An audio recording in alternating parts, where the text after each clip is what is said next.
اچھا جی، بسم اللہ الرحمن الرحیم۔ جس طرح ڈاکٹر ثانیہ نشتر نے ابھی شروع میں آپ سے بات کی کہ یہ کوئی جو ہم پروگرام کر رہے ہیں آپ کے اوپر کوئی احسان نہیں ہے، یہ حکومت کا فرض ہوتا ہے کہ اپنے اس طبقے کو جو کمزور ہے، جو مشکلوں میں ہے، یہ ہمارا فرض ہوتا ہے کہ آپ کی حمایت کریں، آپ کی مدد کریں،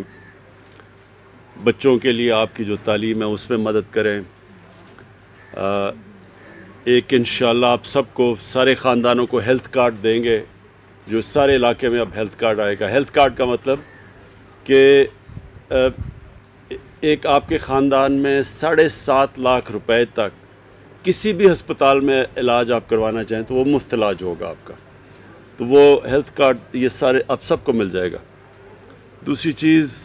یہ جو آج آپ کو ہم احساس کفالت میں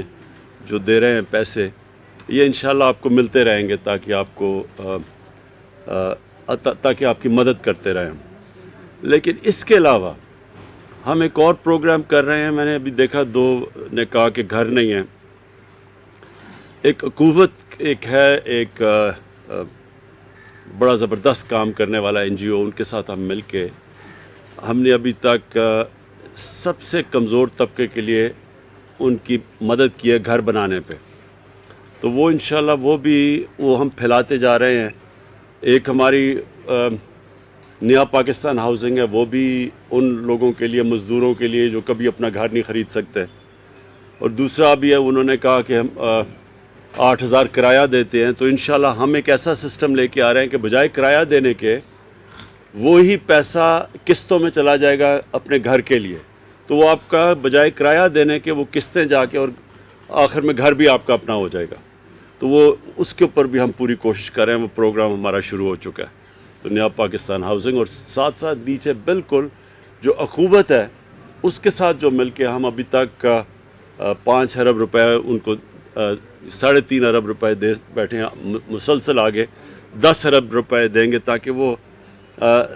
بالکل جو مستحق لوگ ہیں ان کو قرضے دیں سود کے بغیر، تاکہ وہ اپنا گھر بنا لیں۔ اس کے علاوہ جو ہماری کوشش ہے کہ ہم نوکریاں آپ کے لیے مدد کریں گے، نوکریاں دینے کے لیے، نوکریاں مطلب نوکریاں نہیں، اپنی بزنس کرنے کے لیے، اس کے لیے بھی احساس پروگرام پورا ڈاکٹر ثانیہ نشتر آپ کو بتائیں گی کہ کیسے مدد کر سکتے ہیں آپ۔ مثلا سلائی مشین لے لیں یا کوئی چھوٹی دکان لگا لیں، اس طرح کی بھی پوری ہم کوشش کر رہے ہیں کہ اس سارے جو آپ کی طرح کے لوگ جن کے لیے گزارا کرنا مشکل ہے، آپ کی کس طرح ہم مدد کی جائے۔ اس کی جو سب سے جو ڈاکٹر ثانیہ نے بات کی کہ جو ہم آپ کے اندر یہ پیسے بانٹ رہے ہیں، کیش ڈسٹریبیوٹ کر رہے ہیں، جو 12,000 روپے آج آپ کو ملے گا، اس میں ہم پوری کوشش کر رہے ہیں کہ یہ صرف اور صرف مستحق لوگوں کو جائے۔ جو اس ہمارے پروگرام کو جب ہم نے لسٹیں دیکھی تو اس میں بہت سے ایسے لوگ تھے جن کی پہلے نوکریاں تھیں، جو اس کیٹیگری میں آتے نہیں تھے۔ مثلا گورنمنٹ سرونٹس تھے، تو پہلے 8,20,000 وہ گورنمنٹ سرونٹ جو بالکل نہیں تھے ان کو نکالا گیا، اور اب پھر آپ نے 20,000 لوگ نکالے، 30,000 لوگ نکالے جو کہ مستحق نہیں تھے۔ کوشش یہ ہے کہ صرف ان کو جائے جن کو سب سے زیادہ ضرورت ہے۔ اور یہ بھی آپ کو پتہ ہونا چاہیے کہ اس وقت لیبنان کے اندر جو لوگ سڑکوں پہ نکلے ہوئے مظاہرے کر رہے ہیں، وہ ایک بہت بڑی وجہ یہ ہے کہ وہ یہ کہتے ہیں کورونا کے دوران جو ان کی حکومت نے، لیبنان کی حکومت نے پیسے بانٹے تھے، وہ سیاسی بنیادوں پہ بانٹے تھے اور وہ ادھر نہیں گئے، وہ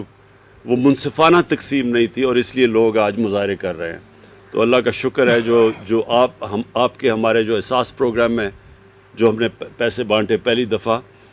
کوئی یہ نہیں کہہ سکتا کہ کوئی سیاسی بنیادوں پہ یا ہم نے اس کی تقسیم منصفانہ نہیں کی۔ تو یہ ایک بہت بڑا کریڈٹ ہے آپ کی ساری ٹیم کو، ثانیہ جو احساس کی ساری ٹیم ہے، یہ بہت بڑا کریڈٹ جاتا ہے کہ کہیں سے بھی آواز نہیں آئی کہ